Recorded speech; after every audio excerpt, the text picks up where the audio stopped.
मैं केंद्रीय नेतृत्व का आभारी हूँ कि जिन्होंने मुझे रिस्पॉन्सिबिलिटी दी है अपनी टीम में राष्ट्रीय मंत्री की, और मैं विश्वास दिलाना चाहता हूँ कि जो जिम्मेवारी मुझे दी गई है मैं पार्टी की और केंद्रीय नेतृत्व की एक्सपेक्टेशन तक जरूर पूरा करूँ। आज का विषय है आत्मनिर्भर भारत। आत्मनिर्भर Bharat means self reliant India, self dependent India. आत्मनिर्भरता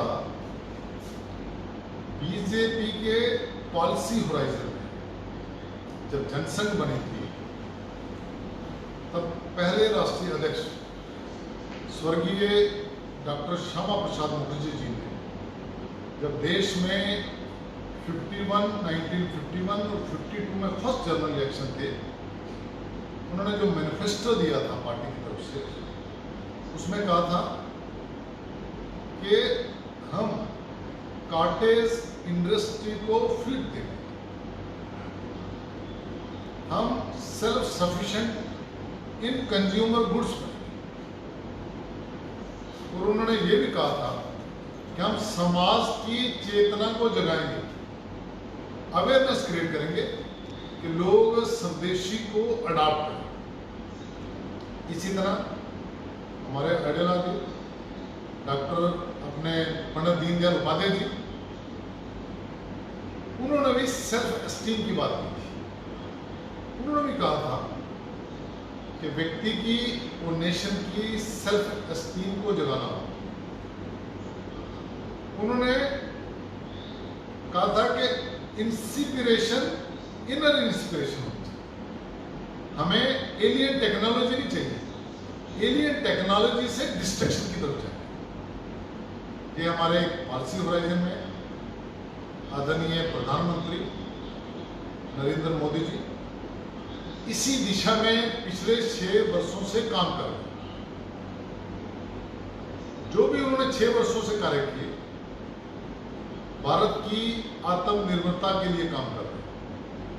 छोटी बात कहूँ, जैसे शुरू में जनधन के खाते खोले गए थे, लोगों को लगता था आज एक बटन दबाने से 20 करोड़ 40 लाख जनधन खातों के अकाउंट में 500 रुपया पर मंथ उनके अकाउंट में से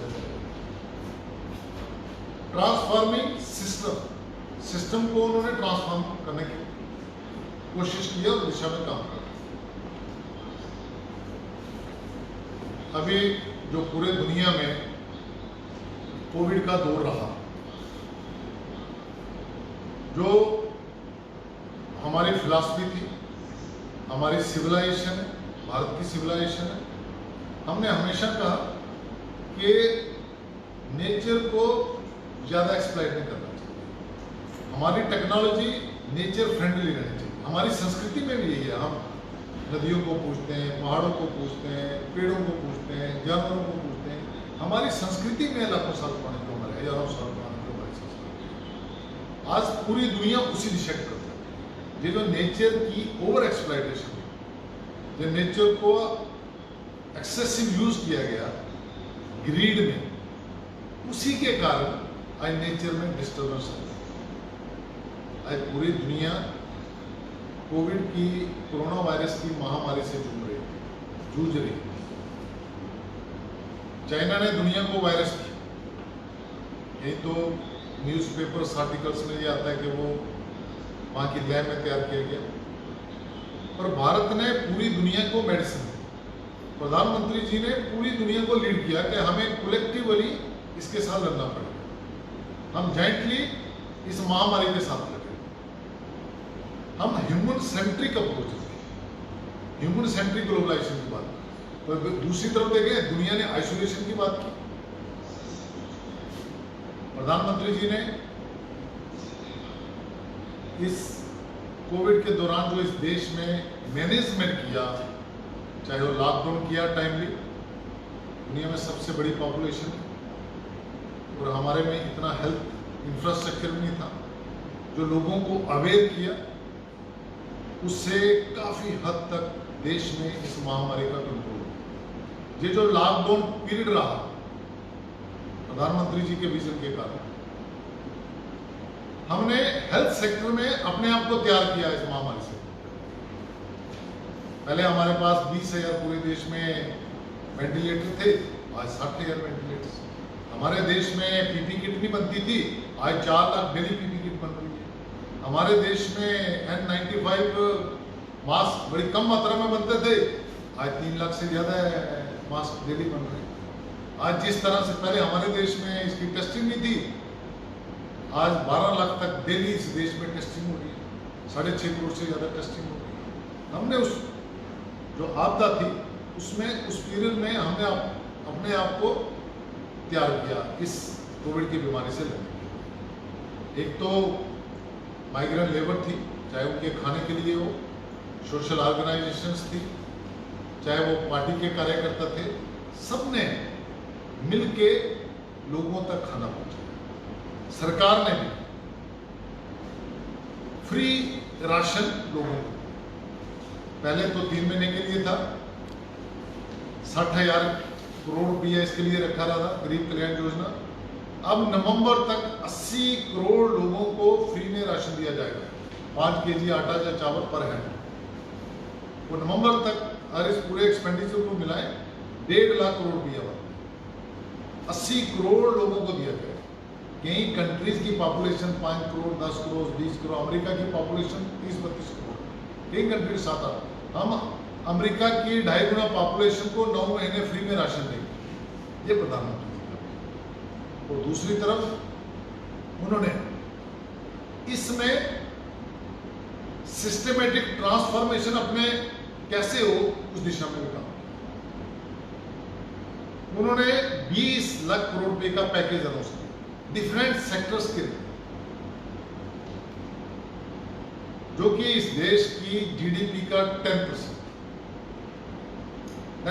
उन्होंने पैकेज दिया जीडीपी का, चाहे वो गरीबों की भलाई के लिए हो, चाहे जो माइग्रेंट्स अपने घरों की तरफ गए 1 करोड़ से ज्यादा है, उनका रोजगार वहां पैदा, उसके लिए 50,000 करोड़ रुपया रखा गया।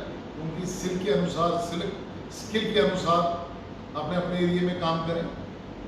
चाहे जनधन योजना हो, उनके अकाउंट में 3 महीने के लिए 500 रुपये डाला गया। हमारे किसान हैं, उनके अकाउंट में इस पीरियड में उनको ना प्रॉब्लम हो, समाज को, गरीबों को उनके अकाउंट में 2-2 हज़ार रुपये डाला गया। हमारे बहनें 8.7 करोड़ हाउस होल्ड को उनको फ्री में 3 महीने के लिए सिलेंडर दिया गया। हर सेक्टर में ऐसे पैकेज दिया गया। हम एमएसएमई की बात करें, एमएसएमई जो कि एक हमारे देश की इकोनॉमी की बैकबोन है, उसको 3 लाख करोड़ रुपए का पैकेज, आज जिसमें से 4.5 लाख एमएसएमई को इस पैकेज से फायदा होने वाला। आज देश में 14.5 करोड़ वर्कफोर्स है MSME, second largest after agriculture, उसको ये बेनिफिट दिया गया। इसी तरह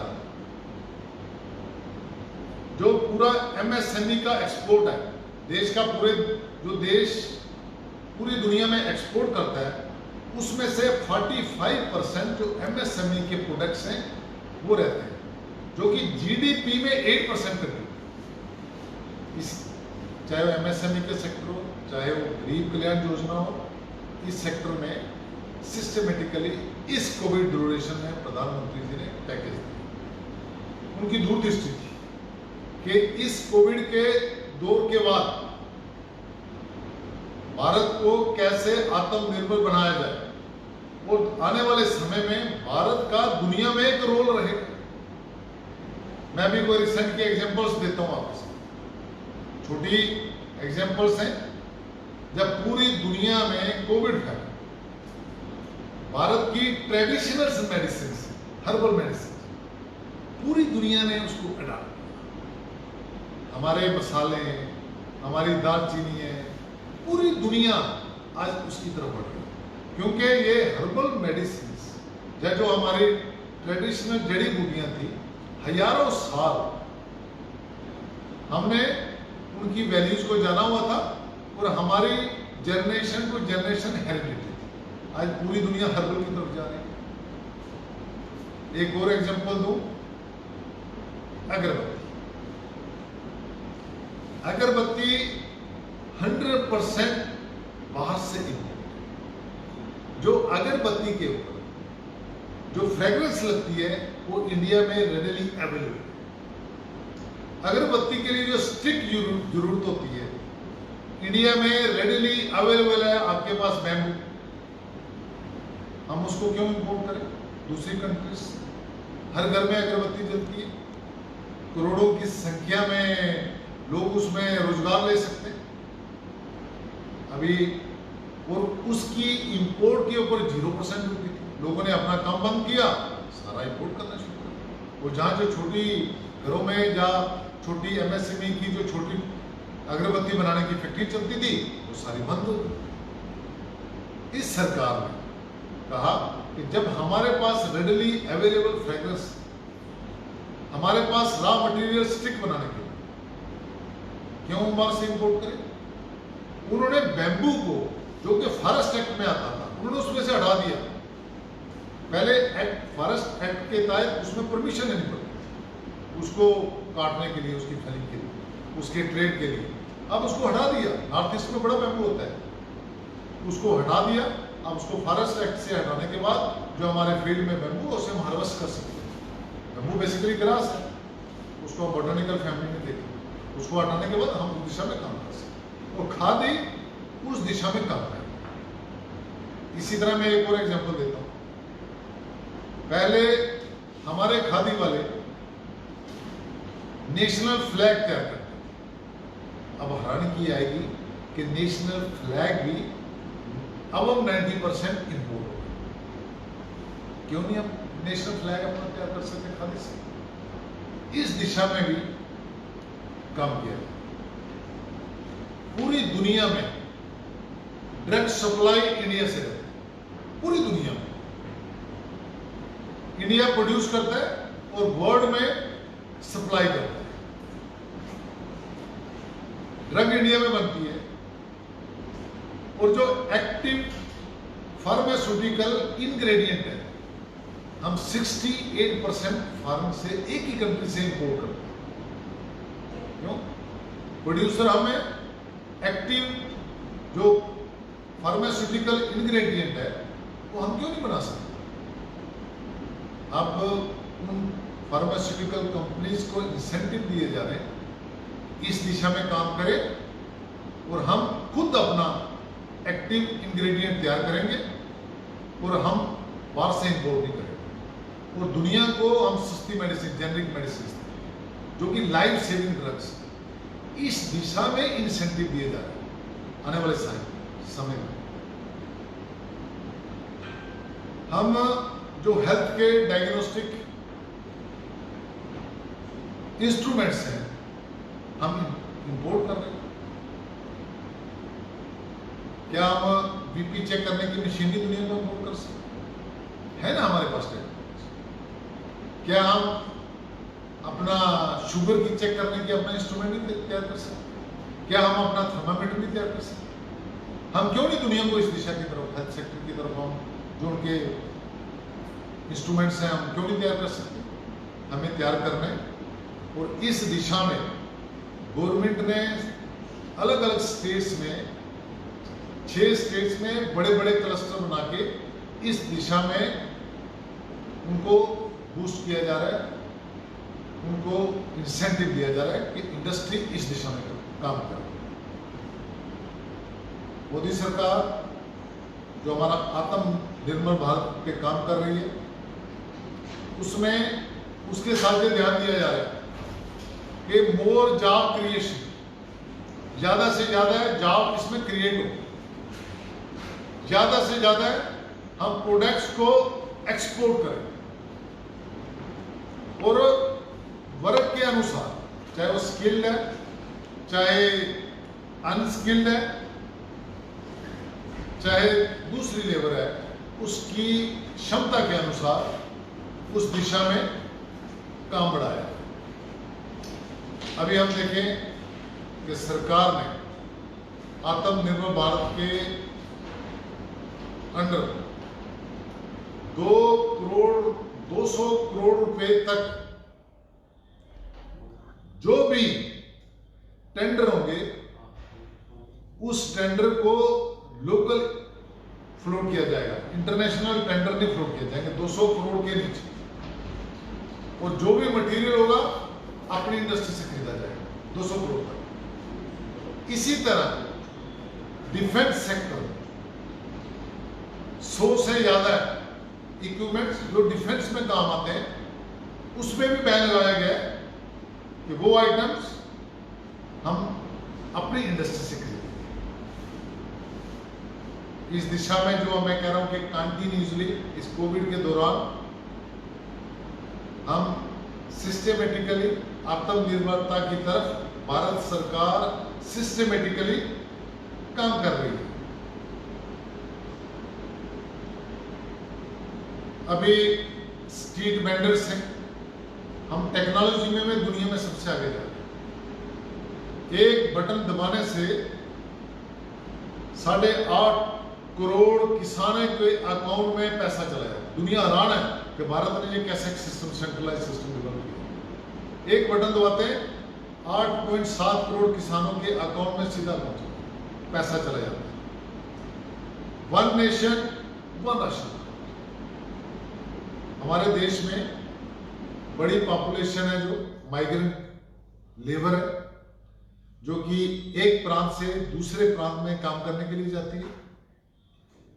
उनका पूरे देश में one nation one ration card, जहां भी वो जाएंगे और उनके फैमिली के 3 मेंबर वहां हैं, वो 3 मेंबर का उस जगह पे अपना पीडीएस सिस्टम से राशन ले सकते हैं। अगर 4 मेंबर घर में है तो वो 4 मेंबर अपनी नेटिव स्टेट में पीडीएस उस कार्ड से राशन ले सकते हैं। ऐसा आने वाले समय में ये सिस्टम डेवलप कर रहे हैं। इसी तरह अर्बन डेवलपमेंट मिनिस्ट्री में इसी दौरान उन्होंने जो हमारी एक माइग्रेंट वर्कफोर्स उसके लिए अफोर्डेबल रेट के ऊपर हाउसिंग की योजना शुरू की अर्बन डेवलपमेंट कि वहां की म्युनिसिपल कॉर्पोरेशन, वहां की अर्बन बॉडीज माइग्रेंट लेबर को अफोर्डेबल रेट्स के ऊपर उनको रेंट में वहां कमरे देंगे। उसके लिए अर्बन मिनिस्ट्री ने स्पॉन्सर किया आत्मनिर्भर भारत किया। कई चीजें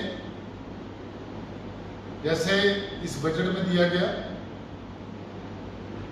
कि इस देश में कोल माइनिंग के भंडार भारत में, और Bharat 235.5 lakh metric ton coal import करता है।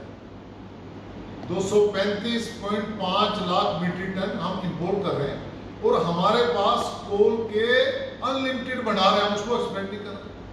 आने वाले समय में मिनिस्ट्री ने इसमें प्लानिंग की है कि हम कोल इंपोर्ट नहीं करेंगे, अपनी रिसोर्सेज से उनकी टेंडिंग करके सिस्टमेटिकली हम अपने रिसोर्सेज को यूज करेंगे और वही क्वालिटी का कोल इंपोर्ट करेंगे जो इस देश में नहीं होता। इसी तरह एयरक्राफ्ट मेंटेनेंस, रिपेयर ओवरऑलिंग के लिए हमारे जितने भी जहाज हैं वो बाहर जाते हैं। सारे जहाज मेंटेनेंस के लिए, ओवरऑलिंग के लिए और रिपेयर के लिए बाहर जाते हैं। भारत सरकार में इसमें भी स्टैंड अप की तरफ गए कि इस देश में आत्मनिर्भरता के लिए हम इस देश में एक हब बनाएंगे जहां दुनिया के जहाज, एरोप्लेन्स जहां मेंटेन हो, जहां रिपेयर हो, उनकी ओवरऑलिंग की जाए, जिससे यहां एम्प्लॉयमेंट भी जनरेट होगी और रिसोर्स भी पैदा होगी। इसी तरह स्पेस की तरफ, स्पेस में भी प्राइवेटाइजेशन, उसकी तरफ भी प्राइवेटाइजेशन, हमारे पास स्पेस के लिए बड़े अच्छे इक्विपमेंट्स, रिसोर्सेस हैं, उसकी तरफ प्राइवेट लोग उसकी तरफ अट्रैक्ट हो, उसको भी ओपन किया गया है। इन सारे सिस्टम के भाई हमें एक इंक्रीमेंटल जंप ना मिले, हमें एक क्वांटम जंप मिले इकोनॉमी में। हमारे देश में नई एजुकेशन पॉलिसी आई जो कि इंडस्ट्री फ्रेंडली होगी, जिसमें स्टूडेंट्स को उनके इंटरेस्ट के अनुसार उनको एजुकेशन दी जाएगी। कोई स्किल बनना चाहता है उसको साथ स्किल की ट्रेनिंग दी जाएगी, किसी का इंडस्ट्री की तरफ झुकाव है उसको साथ इंडस्ट्री की ट्रेनिंग दी जाएगी। ये जो एजुकेशन पॉलिसी आई ये भी साथ साथ इस देश में एक रेवोल्यूशन लाएगी। इसी तरह किसान कैसे आत्मनिर्भर बन सकते, किसान की आत्मनिर्भरता के लिए गवर्नमेंट ने 1 लाख करोड़ रुपया एग्रीकल्चर इंफ्रास्ट्रक्चर फंड के लिए रखा हुआ है। फार्मर्स के लिए फसल बीमा योजना, सिंचाई योजना, अभी लेटेस्ट जो 2 बिल पार्लियामेंट में पास किए गए, इससे किसानों की आत्मनिर्भरता बढ़ेगी। एक बिल पास किया गया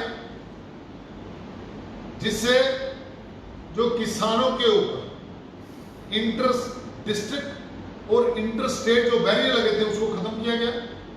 अब किसान अपनी मर्जी से अपने प्रोडक्ट को इस देश में कहीं भी सेल कर सकता है अपने द्वारा तय की गई प्राइस के। और जो एग्जिस्टिंग सिस्टम था, मंडी सिस्टम था, वो उसको भी कंटिन्यू रखा गया एग्जिस्टिंग सिस्टम को। कि अगर किसान को लगता है कि वो अपना माल मंडी में बेचना चाहता है वो वहां बेच सकता है। किसान चाहता है कि मुझे अच्छी प्राइस मिल रही है, मैं दूसरी स्टेट में उस माल को बेचना चाहता हूँ हाइयर प्राइसेस के ऊपर, वो वहां बेच सकता है। और प्रधानमंत्री जी ने MS जो मिनिमम सपोर्ट प्राइस थी उसको 1.5 गुना किया। अभी भी पिछले 2 दिनों में वीट, राइस इनके ऊपर MSP को बढ़ाया गया। किसानों की इनकम जो हमारा लक्ष्य था कि 2022 में पूरा देश के हर सेक्टर को साइमल्टेनियसली क्वांटम जंप के लिए, ना कि फ्रेगमेंटल के लिए, हम कैसे इकट्ठे आगे बढ़ रहे हैं प्रधानमंत्री जी के विजन के कारण पूरे देश में हर सेक्टर में काम किया जाए। अब किसानों को आने वाले समय में बहुत फायदा होगा इससे। इसी तरह जैसे जम्मू की मैं छोटी सी एग्जांपल देंगे, आरसपुरा की बासमती थी, किसान लड़ते थे। आरसपुरा की बासमती वर्ल्ड में मशहूर है, उसमें बड़ी सेंट सी रहती है। लोग लड़ते थे कि हमारे राइस को, हमारी यहाँ की बासमती को एक्सपोर्ट करने दिया जाए, बाहर स्टेट में बेचा है, हमें अच्छे रेट मिल सकते हैं। पर यहाँ की सरकारों का, यहाँ के राइस मिल ओनर का, यहाँ के कुछ लोगों के नेक्सस के कारण उसको बाहर नहीं जाने देते। इसलिए अब जम्मू के आरसपुरा सेक्टर के लोगों को आने वाले समय में बड़ा फायदा होगा। दूसरा बिल था और पूरे देश के किसानों को फायदा होगा ये बैरियर खत्म होने के कारण। इसी के साथ साथ हमारी एक रेलवे ट्रेन चली है किसानों के लिए, अपने प्रोडक्ट को पूरे देश में कहीं भी ले जा सकते हैं। रेफ्रिजरेटर ट्रेन है, रेलवे ऐप है, कहीं भी अपना माल डाउनलोड कर सकते हैं, उस ऐप के थ्रू अपना माल सेल कर सकते हैं। नेशनल एग्रीकल्चर मार्केट है, उसमें वो कहीं भी अपने प्रोड्यूस को सेल कर सकते हैं। फसल बीमा योजना, किसानों की जनधन निधि है। इसलिए किसान फार्मर सेक्टर में सरकार ऑनेस्टली, डेडिकेटली काम कर रही है कि किसानों को कैसे डेवलप करें, क्योंकि इस देश में 43% वर्कफोर्स एग्रीकल्चर, अप्रॉक्सीमेटली 60% लोग एग्रीकल्चर, हमारी इकॉनमी एग्रीकल्चर बेस्ड है। दूसरा बिल था एग्रीकल्चर में कंट्रैक्ट फार्मिंग। ऑलरेडी इस देश में कंट्रैक्ट फार्मिंग चल रहा है। मैं भी एक किसान हूं, हमारी भी जमीन है, हमने भी किसी को अध पे दी हुई है कि भाई साल के बाद हमें इतना दान और इतने चावल हमें दे देते। इसी तरह इस एरिया में जो राइस मिल ओनर है, जो आड़ती है, वो किसानों को पैसा देते थे कि भाई आप पैसा लगाओ मेरा और आप प्रोडक्ट मुझे सेल करते हैं। पर उसमें एक फर्क है, कई लोग उनकी लैंड को मॉर्गेज करते थे, कई लोग बाद में जो रेट आता था उसमें एक्सप्लाइट करके कम रेट पे लेते थे। पर अब कंट्रैक्ट फार्मिंग के बिल पास होने के बाद जो हमारे एक्सपोर्टर्स, जो हमारे रिटेलर्स, जो हमारे होलसेलर्स, जो हमारी प्रोसेसिंग इंडस्ट्री है, वो फार्मर्स के क्लोज आएगी। वो फार्मर्स को कंट्रैक्ट फार्मिंग के लिए कहेंगे, वो उनको टेक्नोलॉजिकल इनोवेशंस उनको प्रोवाइड करेंगे, उनके फील्ड्स की सुपरविजन करेंगे, उनको एडवांस में भी फाइनेंशियल हेल्प करेगी। और इसमें सबसे बड़ी बात है, जो कंट्रैक्ट होगा जमीन का नहीं है, जमीन को बांट के नहीं रखा जाएगा, वो प्रोड्यूस का कंट्रैक्ट, प्रोड्यूस के ऊपर होगा। और प्रोड्यूस, एग्रीकल्चर प्रोड्यूस का प्रायर टू प्रोड्यूस फार्मर के साथ नेगोशिएट करके उसका रेट फिक्स किया जाए कि भाई जितनी आपकी प्रोडक्शन होगी, मैं इस रेट पे पहले एडवांस में फिक्स होगा कि मैं इतने रेट के ऊपर इस माल को उठाऊंगा। दूसरा, जो हमारी प्रोसेसिंग इंडस्ट्री है, वो एग्रीकल्चर के नजदीक है। आज दुनिया में प्लस 90% एग्रीकल्चर प्रोड्यूस की प्रोसेसिंग है, इंडिया में लेस देन 10%, और हमारे वेजिटेबल और दूसरी क्रॉप्स में 2.5% से कम है। दुनिया में 90% से अबव है। हमारी मिल्क की प्रोसेसिंग होगी, उसमें मिल्क केक बनेगा, पनीर बनेगा, कई अलग अलग प्रोडक्ट बनेंगे जिससे उनको हाई रेट्स पे सेल करेंगे। मैं एक एग्जांपल देता हूं, जैसे वीट है, वीट अगर 20 रुपए किलो है, अगर दलिया बनाएंगे उसको 60 रुपए किलो, उसकी वैल्यू एडिशन की जाएगी प्रोसेस में। आज टमाटर है, किसानों को एक्सप्लॉइट किया जा रहा है, टमाटर 5 रुपए किलो बिकता है, किसान से लिया जाता है, मार्केट में 25 रुपए 50 रुपए किलो। मिडिल मैन उसको एक्सप्लॉइट कर रहा है, रिटेलर किसान को कुछ नहीं मिल रहा है। जब उसके साथ ऑलरेडी कंट्रैक्ट होगा, कंट्रैक्ट रेट के ऊपर उसको किसान देगा। मिडिल मैन खत्म होंगे, सीधा होलसेलर या रिटेलर जब प्रोसेसर डायरेक्टली माल किसान से उठाएगा और किसान को अच्छे दाम देगा। आने वाले समय में किसानों की इनकम बढ़ेगी। दूसरी बात कहूं मैं कि फार्मर्स को आने वाले समय में एक फार्मर्स की इकॉनमी बढ़ेगी तो देश भी आगे बढ़ेगा। मैं लास्ट में इतना ही कहूंगा कि इस पूरे कोविड के दौरान मोदी जी ने जो इस पूरे कोविड को इस देश में मैनेज किया और इस लॉकडाउन में जो अपने हेल्थ इंफ्रास्ट्रक्चर को तैयार किया, लोगों को अवेयर किया, पूरे समाज ने, पूरे हमारे एडमिनिस्ट्रेशन ने और सभी लोगों ने के सहयोग से आज काफी हद तक इस बीमारी को हमने कंट्रोल किया। और इस दौरान इसी के साथ साथ हमने अपने आप को, देश को कैसे आत्मनिर्भर बनाना है और उस दिशा में भारत कैसे दुनिया को लीड करेगा, क्वांटम जंप लेगा इकॉनमी में। एक मुझे पूरी उम्मीद है कि प्रधानमंत्री जी के नेतृत्व में संगठित भारत, स्वाभिमानी भारत आगे बढ़ेगा। और जम्मू कश्मीर के लिए मैं 2 लफ्ज कहूंगा कि जिस तरह से जम्मू कश्मीर में काम चले और जितनी फंडिंग जम्मू कश्मीर के लिए हो रही है, आने वाले समय में जम्मू कश्मीर भी आत्मनिर्भर बनेगा।